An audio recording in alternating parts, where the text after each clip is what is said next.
चीख कर तुमसे कहे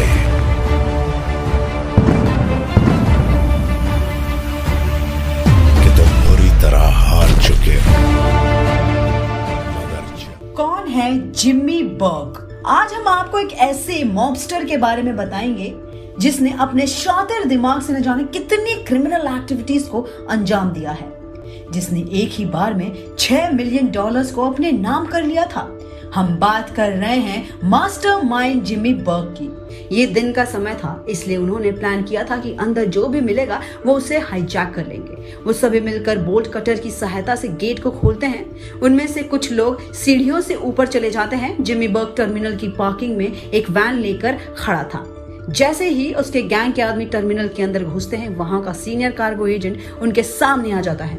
उनमें से एक आदमी उसके सिर पैर पर वार करता है और उसे अपना हॉस्टेज बना लेता है। और इसी तरह रास्ते में जो भी आता गया वो उसको हाईजैक करने लगे। उस टर्मिनल के सबसे नीचे के हिस्से में एक वॉल्ट था जहां पर पूरे शहर का पैसा रखा जाता था। जिम्मी बर्ग का प्लान था कि वो लोग मिलकर इसी वॉल्ट के पैसों को चुराएंगे। गैंग के कुछ आदमी वॉल्ट के अंदर घुसते हैं। वो सभी वॉल्ट के इंचार्ज को गन पॉइंट पर रखते हैं और वॉल्ट का दरवाजा खुलवाते हैं। वो सारे पैसों को अपने बैग्स में भर लेते हैं और पैसे लेते ही वो वहां से बाहर निकल जाते हैं और नीचे टर्मिनल पार्किंग में खड़े जिम्मी बर्ग की वैन में बैठ जाते हैं। वो सभी वहां से निकलकर ब्रुकलिन के एक ऑटो रिपेयर शॉप पर जाते हैं जहां एक बड़ी सी ट्रक खड़ी होती है। वो सभी वैन के पैसों के बैग्स को ट्रक में ट्रांसफर करते हैं और इसके बाद जिम्मी बर्ग उस ट्रक को लेकर वहां से चला जाता है।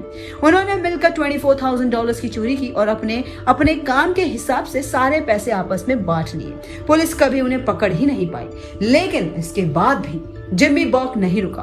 उसने कई मर्डर्स और चोरियां की। एफबीआई में जिम्मी बर्ग को पुलिस एनिमी नंबर 1 घोषित कर दिया गया और अब जिम्मी बर्ग एफबीआई के निशाने पर था। और फिर बहुत ढूंढने के बाद 1985 को एक केस के सिलसिले में वो एफबीआई के हाथों में लग जाता है, जिसके बाद उसे 20 साल की सजा हो जाती है। उसे न्यूयॉर्क के वेंडे करेक्शनल फैसिलिटी में रखा जाता है, लेकिन अपनी सजा के दौरान ही उसे वहां पर कैंसर की शिकायत होती है, जिसके बाद जेल के अंदर ही उसका कुछ समय तक इलाज चलता है। उसकी हालत दिन ब दिन बिगड़ती ही जा रही थी, जिसके बाद उसे Roswell Park Comprehensive Cancer Centre में शिफ्ट किया जाता है और वहां उसका इलाज शुरू हो जाता है।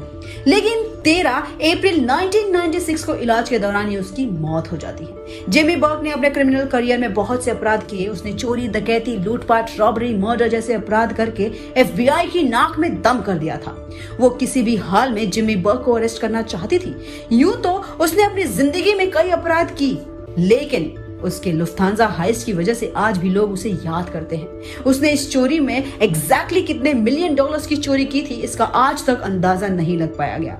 उसने अपने शातिर दिमाग की मदद से कई आपराधिक मामलों को अंजाम दिया था। साला की कहानी भी ऐसे ही एक अंडरवर्ल्ड के माफिया की स्टोरी पर बेस्ड होगी। तो आपको ये कहानी कैसी लगी, हमें कमेंट सेक्शन में अपना आंसर देना ना भूलिएगा।